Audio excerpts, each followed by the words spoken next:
Olá, meus amigos, minhas amigas, mais uma quarta-feira em honra a São José. Hoje eu vou abordar uma frase famosa daquele filósofo francês René Descartes: penso, logo existo. Ou seria existo, né? Por isso eu penso. Vamos lá? Vamos ter a oração? Em nome do Pai, do Filho e do Espírito Santo. Amém. Pessoal, eu tenho certeza que esse conteúdo aqui pode mudar a sua visão de mundo, mudar a forma como você vê a vida e as pessoas. Então, curta, lembre-se aí de compartilhar esse material também para ajudar, né, outras pessoas, e fique até o final, né, que você pode aí se surpreender com esse conhecimento. Vamos lá? A leitura de hoje é o que vai embasar a nossa reflexão. Está lá em Mateus, no capítulo 2, o versículo 13 até o 18. Após sua partida, eis que o anjo do Senhor manifestou-se em sonho a José. Ele disse: levanta-te, toma o menino e sua mãe e foge para o Egito. Fica lá até que eu te avise, porque Herodes procurará o menino para matar. Ele se levantou, tomou o menino e sua mãe durante a noite e partiu para o Egito. Ali ficou até a morte de Herodes, para que se cumprisse o que dissera o Senhor por meio do profeta: do Egito chamei o meu filho. Então Herodes, percebendo que fora enganado pelos magos, ficou enfurecido e mandou matar em Belém e em todo o seu território todos os meninos de 2 anos para baixo, conforme o tempo de que havia se certificado com os magos. Então cumpriu-se o que fora dito pelo profeta Jeremias. Ouviu-se uma voz em Ramá, choro e grande lamentação. Raquel chora seus filhos e não quer consolação, porque eles já não existem. Palavra do Senhor. Graças a Deus. Pessoal, então essa famosa frase, né, penso, logo existo, ela tem consequências hoje na nossa sociedade moderna.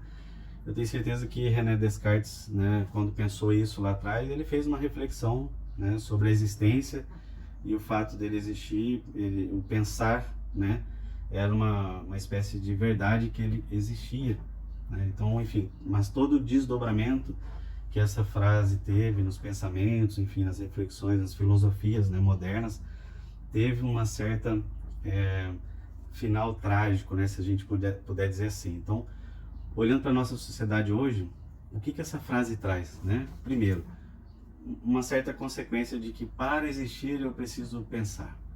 Ou seja, para eu provar a minha existência é necessário ter um pensamento. E aí a gente olha as nossas redes sociais hoje, a forma como as plataformas são construídas, são ali, né, projetadas, são coisas para, tipo, alguém vai lá e posta uma frase bonita, né, e outros curtem. Alguém vai lá e faz um tweet, né? Alguém vai lá e comenta um pensamento, compartilha um pensamento, né? E tudo isso vai acontecendo de uma forma de que as pessoas conseguem se mostrar, ou seja, superficialmente se sentem necessidade de mostrar a sua existência. E aí acontecem essas famosas, né, lacrações, né, de hoje, que a gente vê tanto as pessoas aí colocando frases, né, muitas vezes só para dizer que, ó, estou aqui, eu existo. Como isso é triste, pessoal. Por quê? Porque as pessoas estão vivendo de uma forma superficial, de uma forma condicionada, ou seja, para mostrar a minha existência.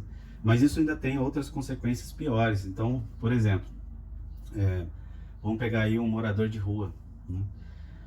Para quem, né, tem essa frase e conhece essa frase, vai olhar para um morador de rua e vai falar assim: esse cara não pensa, né? Ele está ali, ele está nessa situação, né, na sarjeta, na miséria, porque ele não pensa, né? Ou seja, a consequência disso é um menosprezo, é o não amor, né? Aquela pessoa, pela condição que ela está, pela condição que ela vive, é um anônimo. E se ela não demonstra, se ela não tem como mostrar que ela pensa, logo ela não existe. Outras consequências, né, ruins disso, a eutanásia, por exemplo. Uma pessoa no leito da morte, ali, enfim, uma condição em coma, uma condição talvez pela ciência, né, que diz que a pessoa teve morte cerebral, etc, né, várias condições ali. Para a sociedade, essa pessoa não pensa, logo ela não existe, por isso não faz diferença ou importância se vão tirar, desligar os aparelhos dela e ela morrer, né? Então, Olha como isso pode ser trágico, pessoal. Outra coisa, assim, muito grave hoje na nossa sociedade, né? É a questão do aborto. O que um neném ou um bebê pensa no ventre da sua mãe, né? Então, se eu olhar para essa frase e falar assim, um bebê não pensa, logo, não existe. Então, que diferença faz o aborto? O aborto, já que a criança ela nunca existiu, né? Então, a consequência de eu condicionar a minha existência a um pensamento pode levar a essas reflexões, né, da situação atual da vida, de desprezo, né, de não valorizar o que é importante. Olha só a gravidade disso, pessoal. E aí, vou começar a desconstruir isso, não no sentido de que ele estava errado. Não, é que a forma como a sociedade hoje enxerga é totalmente desvirtuada o sentido do ser, o sentido da existência, né? Então vamos pegar aqui lá pelo versículo 18, em que Mateus, né, cita aqui o profeta Jeremias. Ouviu-se uma voz em Ramá, choro e grande lamentação. Raquel chora seus filhos e não quer consolação, porque eles já não existem. Olha só, que interessante. Aquelas crianças, aqueles nenéns, aqueles bebês recém-nascidos, existem, mas eles não estavam aqui pensando. Existem por causa do choro, da lamentação da mãe, existem como ser, né? E aqui, claramente, o profeta Jeremias diz isso. Aqueles meninos inocentes ali, crianças, bebês que foram assassinados, existiam. E aí, mais profundo aqui, eu vou lá no profeta Jeremias mesmo, né, no início do capítulo 1, no versículo 5, em que Deus aqui, ele está, né, passando a vocação para Jeremias, né, conversando com ele. No versículo 5 está assim: antes mesmo de te modelar no ventre materno, eu te conheci. Olha isso, pessoal. Eu te conheci. Como é possível te conhecer se você não existe? Então aqui o próprio profeta Jeremias nos dá, né, digamos assim, a solução ou o entendimento correto para isso. Você existe desde antes do ventre materno, porque o próprio Criador te criou e te conhece. Olha que forte isso. E aí a gente começa a mudar a forma de pensar, não assim no sentido de eu existo, é no sentido de para que eu existo. E aí o próprio Jeremias também dá um caminho aqui, né? Continuando ali no versículo 5, antes que saísses do seio, eu te consagrei. Ou seja, não só existimos, mas temos vida e vida para Deus, somos consagrados a Deus, assim como o profeta Jeremias aqui, né? Tem uma missão, né, um plano no reino de Deus, eu e você também temos. Olha como muda completamente o sentido, pessoal. Eu não preciso provar nada para ninguém. Não preciso provar que eu penso, não preciso postar em rede social, criar frases, né, publicar lacrações, sequer ter redes sociais. Eu não preciso nada disso para provar que eu existo. Eu existo desde a criação de Deus, ou seja, eu existo desde a criação de Deus, e Deus me conhece. E aí surge, né, enfim, na sua maternidade, paternidade, aí os seus pais, surge a sua existência humana, né, na Terra. Mas antes disso, você existe como alma eterna de Deus, do Criador, e para Deus.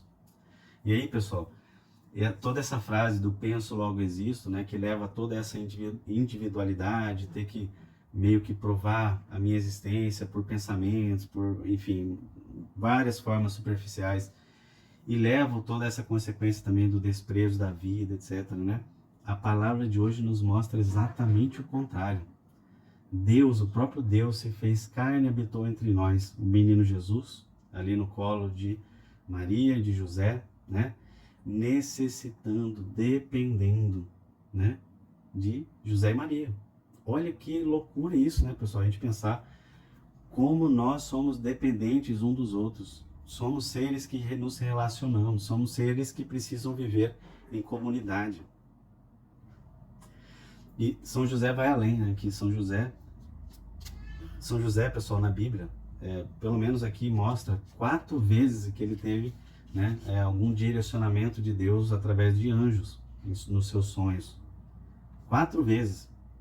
Aquele momento, né, que o anjo diz para ele receber Maria, depois aqui na fuga para o Egito, depois de 7 anos no Egito, o retorno para a Judéia, e ao chegar na Judéia, né, para fugir de Arquelau, Deus diz para São José ir para Nazaré, e ali, né, continua a vida da Sagrada Família. Olha isso. Então, nas aflições, nos momentos mais difíceis aí da vida de São José, muito provavelmente que ele orou para Deus, pediu ajuda a Deus, ou seja, colocou Deus para pensar por mim. Olha como isso é forte. Então Deus pensou por São José. São José, vá para o Egito. Ah, Renan, mas aí você está falando que nós não devemos pensar, nós não devemos, né? Pelo contrário, Deus deu a direção, né? São José, vá para o Egito, mas ele não disse como, né? Então São José teve que pensar como sair, por onde ir, passar pela montanha, atravessar desertos, onde que ele ia dormir, o lugar que eles iam viver, como ele iria trabalhar, viver num território estrangeiro, provavelmente até entre inimigos, né? Como que ele ia viver a fé lá, como que ele iria ensinar Jesus, educar Jesus. Olha quantas coisas São José teve que pensar. Mas Deus não impõe nada, Deus não impôs a São José. São José seguiu a ordem de Deus e decidiu ir ao Egito. Mas ele poderia ter ficado em Nazaré e poderia ter sido uma tragédia. Então, hoje a palavra nos ensina, pessoal, que nós existimos desde a nossa anterior, né, a nossa concepção. Deus nos conhecia e temos um propósito, temos um plano aqui que cabe a nós decidir, seguir ou não o caminho de Deus. E seguir o caminho de Deus não quer dizer que não vai ser doloroso. Isso é muito importante dizer. Então, aqui a ida para o Egito, não só a decisão, né, o caminho, né, tudo. Lógico que foi uma prova muito grande, coisas dolorosas aconteceram. Por exemplo, eu anotei aqui para falar também, o Beato Bartolo Longo diz o seguinte: José e Maria ainda não haviam atravessado as montanhas que separavam do deserto, quando de repente, né, nas colinas ecoaram gemidos dolorosos, ou seja, os gritos, né, as espadas, os choros das mães, né, todos, enfim, os gritos dos nenéns. São José não sabia que isso ia acontecer, o anjo não falou, mas eles estavam ali a caminho, antes mesmo de chegar no deserto, nas colinas, ouviram todo esse sofrimento. Olha só como isso deve ter sido doloroso para São José, né, e Maria nesse caminhar. E aí você pode pensar assim, pô, mas que coisa, como é que Deus permitiu, né, o assassinato de inocentes dessa forma? Pessoal, e aí aqui a gente precisa entrar na reflexão da vida eterna. Porque para Deus, né, e Santo Agostinho diz muito isso, Deus permite esse tipo, né, que na nossa visão parece um mal, porque ele pode tirar um bem maior. Provavelmente esses nenéns aqui, bebês, foram os primeiros mártires cristãos, morreram por Cristo, com Cristo. Olha, imagina a glória disso no céu, pessoal. Viver com Cristo quer dizer encontrar Deus na vida eterna. E aí a gente para de falar um pouco de existência para falar de vida plena, que é o que Jesus veio nos trazer. Então, por que eu falei que tudo isso aqui, né?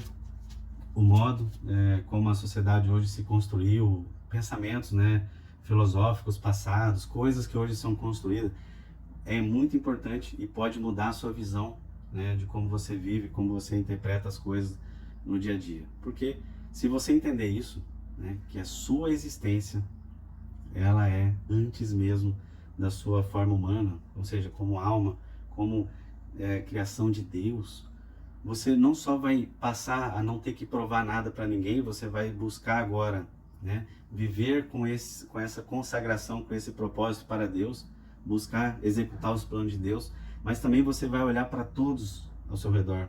Não importa se é um neném no ventre da mãe que ainda não nasceu, para um doente, para um mendigo, todos eles tem a sua existência, a sua criação em Deus, uma alma eterna, que o Criador criou com muito amor. Então não depende se essas pessoas pensam ou não, ou deixam de pensar, ou façam, ou isso ou aquilo, não depende. Elas têm a sua dignidade própria. Então olha como isso muda a visão de mundo, né? Nossa, como ser humano, como sociedade, como cristão. Como é importante. E aí, a melhor resposta, né, e a gente pode dar, né, para esse, enfim, contexto todo da vida, eu não paro de aprender com a Sagrada Família, pessoal. Olha a resposta de José e Maria. Caminhar com Jesus. Não importa se a nossa viagem é para Belém, se a nossa viagem é para o Egito, se a nossa viagem é para Jerusalém, se a nossa viagem é permanecer em Nazaré, não importa. Caminhe com Cristo. Faça como José e Maria. E aí, esse caminhar com Cristo também quer dizer o quê? Dar a nossa vida por Cristo, né? Viver com Cristo, se sacrificar com Cristo. E como diz, né, na palavra também, morrer com Cristo, ressuscitaremos com Cristo. Pessoal, a glória de Maria é imensurável, né? Maria deu a luz a Jesus, ou seja, através de Maria foi possível dar a vida a Cristo. E a glória de São José também é imensurável, porque situações como essa aqui, ó, São José recebeu um título de Salvador do Salvador. Ninguém pode dizer isso, né? Os profetas, os patriarcas, os apóstolos, enfim, Papa, ninguém pode falar assim, eu salvei Jesus. São José pode falar isso. São José salvou Jesus literalmente. Poderia nem ter ocorrido episódios como esse aqui, né?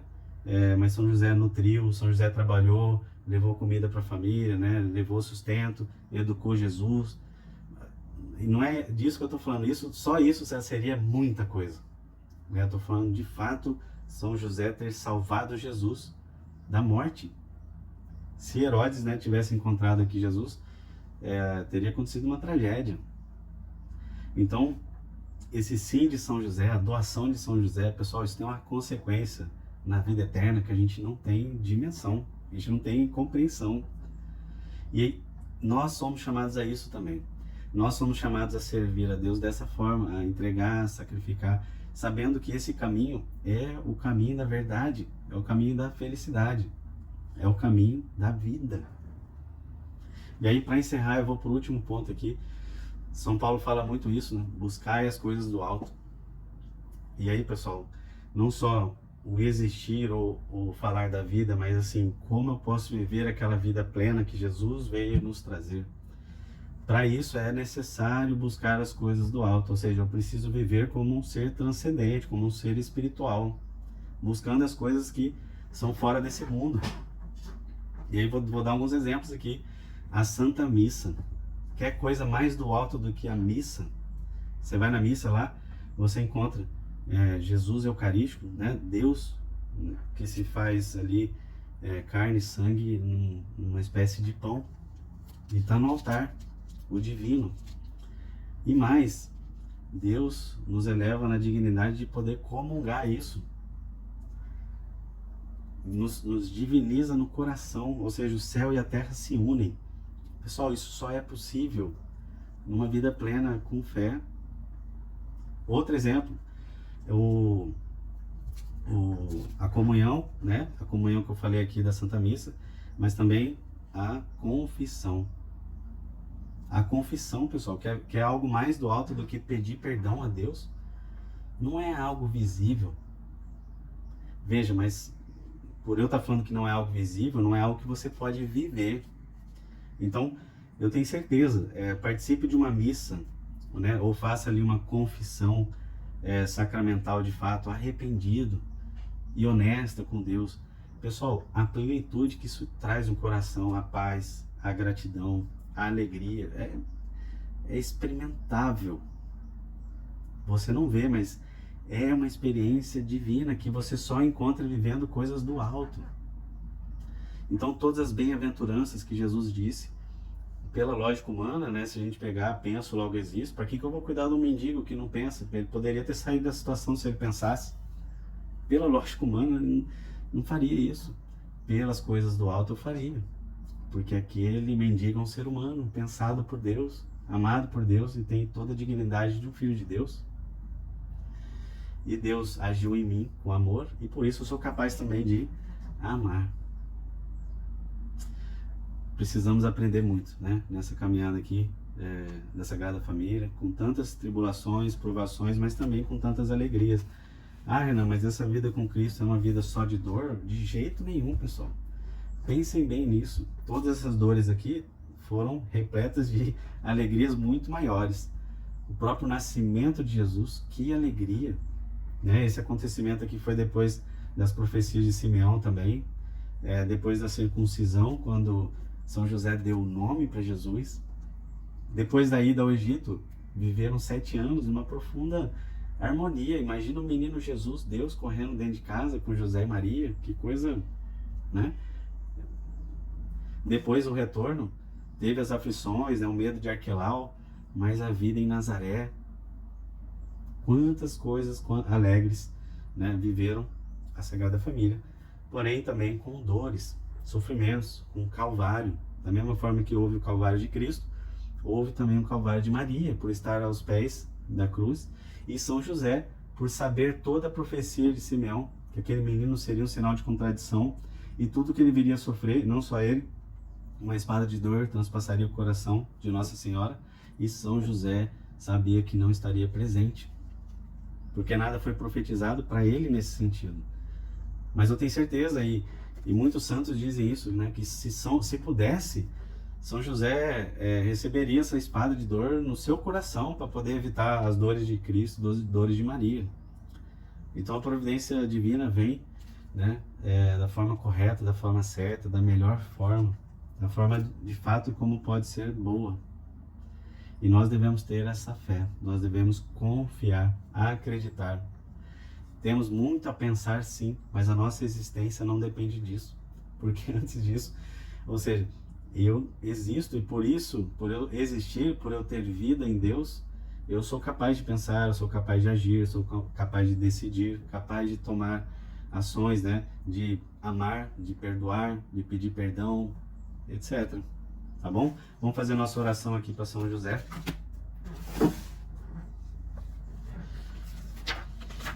Ato diário de consagração a São José. Ó meu Pai, meu guardião, eu me ofereço todo a vós e em prova da minha devoção, vos consagro neste dia os meus olhos, meus ouvidos, minha boca, meu coração e todo o meu ser, sem reservas. E como assim sou vosso, ó bom Pai, guardai-me e defendei-me como bem e propriedade vossa. Amém. Ladainha de São José. Senhor, tem de piedade de nós. Jesus Cristo, tem de piedade de nós. Senhor, tem de piedade de nós. Jesus Cristo, ouvindo. Jesus Cristo, atendei-nos. Deus, Pai dos céus, tem de piedade de nós. Deus, Filho Redentor do mundo, tem de piedade de nós.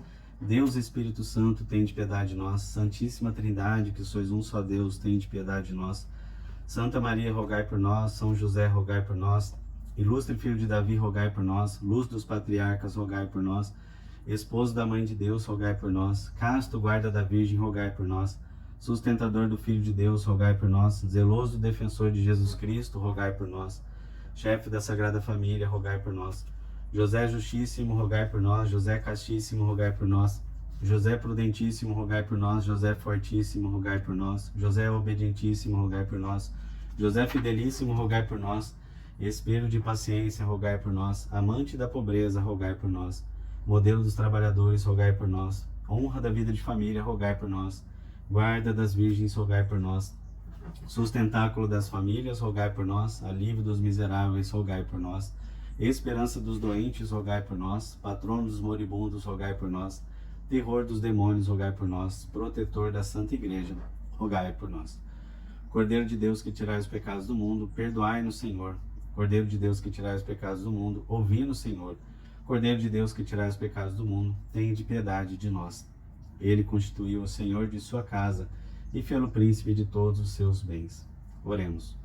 Ó Deus, que por uma inefável providência vos dignaste escolher a São José, por esposo de vossa Mãe Santíssima, Concedei-nos, vô-lo pedimos, que mereçamos ter por intercessor no céu aquele que veneramos na terra como protetor. Vós que viveis e reinais por todos os séculos dos séculos. Amém. Que a Sagrada Família seja esse exemplo para nós de seguimento, de vida,